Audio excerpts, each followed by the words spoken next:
The council chamber fell into suffocating silence as the heavy doors groaned open. Every eye turned toward the entrance, where a figure emerged from the swirling mist of the decontamination field. Commander Thexelar of the Vryn Imperium straightened in his seat, his crystalline exoskeleton clicking with tension. The human was back, but he wasn't alone. The chains scraped against the polished floor first, a sound that sent primal shivers through every non-human spine in the room.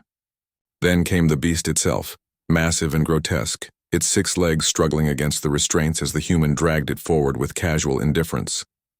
The creature's obsidian hide glistened under the chamber lights, and its 3 rows of teeth gnashed in fury, releasing that distinctive screech that had haunted the nightmares of 1,000 worlds. A Qatari, the galaxy's apex predator, the monster that had decimated 17 colonies in the Outer Rim, the living embodiment of death that had forced 3 species into extinction. And this human, this impossible human, had brought it back in chains. You wanted proof, Captain Marcus Chen said, his voice cutting through the stunned silence. He yanked the chains, forcing the Qatari to its belly. Here's your proof. High Arbiter Velshara, her silver wings trembling, rose from her seat. Her beak opened, closed, then opened again. This is madness. How did I capture it? Marcus interrupted, wiping a streak of black ichor from his armored sleeve. Same way humans have always done things, Arbiter.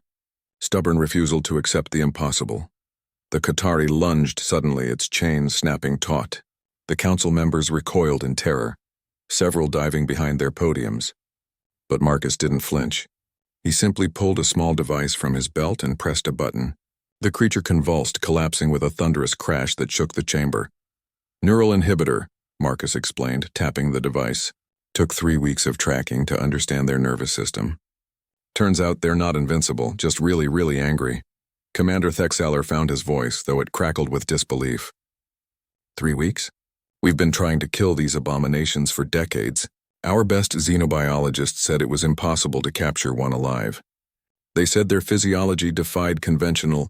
Your xenobiologists think too much, Marcus cut in, his dark eyes meeting the commander's compound gaze. Sometimes the answer isn't in the data. It's in the dirt.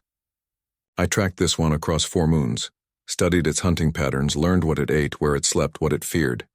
Feared? Velshara whispered. These creatures know no fear. Marcus smiled, a predator's smile that made even the Qatari seem less threatening by comparison. Everything fears something, Arbiter. This one fears drowning. Found that out on the 2nd moon when it refused to cross a river. After that, it was just a matter of engineering the right trap. He walked around the prone beast, his boots echoing in the silent chamber. You want to know the real difference between humans and the rest of the galaxy? It's not our technology. It's not our weapons. Hell, most of your species have better equipment than we do. Marcus stopped, placing a hand on the Qatari's heaving flank. The gesture was almost gentle, yet radiating absolute dominance. The difference is this. When you see a monster, you see the end. When we see a monster, we see a challenge. You ask, how do we survive this? We ask, how do we break it? Ambassador Jorvik of the Pelian Confederacy, whose homeworld had lost 3 billion souls to Qatari raids, stood on trembling legs. You speak of breaking it. Can you kill them? Can humanity end this threat? The question hung in the air like a guillotine blade. Marcus looked at the ambassador, and something flickered in his expression. Something ancient and terrible that had been carved into human DNA through 1,000,000 years of climbing to the top of Earth's food chain. Kill them?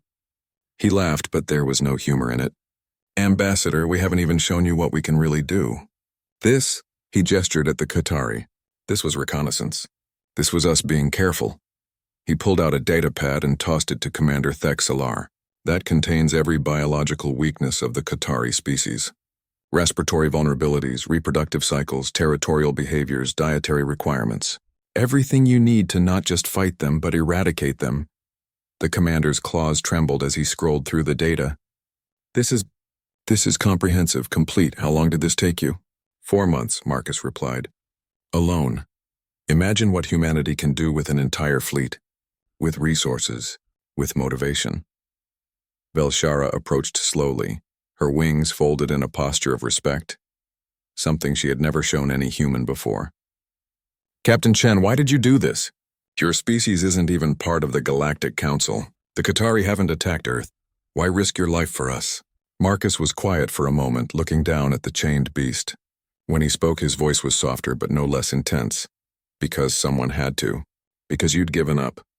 Because in human history, whenever something seemed impossible, whenever the monsters seemed too big, too strong, too unstoppable, there was always someone stubborn enough, crazy enough, or desperate enough to prove otherwise.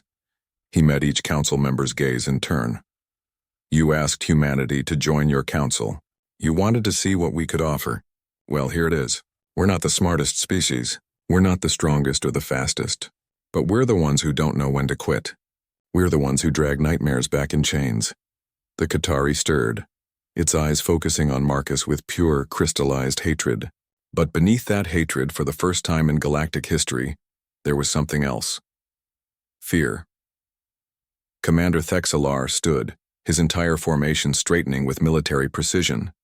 The Council accepts your evidence, Captain Chen, and we accept your species. Welcome to the Galactic Council. Marcus nodded once, then turned toward the door. I'll send you the coordinates of their nest world. What you do with that information is up to you, but if you need someone to lead the charge... He paused at the threshold, looking back over his shoulder with that same predatory smile. Humans are always ready for a hunt. The doors closed behind him, leaving the Council alone with the chained nightmare, and the unsettling realization that perhaps the most terrifying thing in the galaxy wasn't the monster in chains, it was the species that had put it there.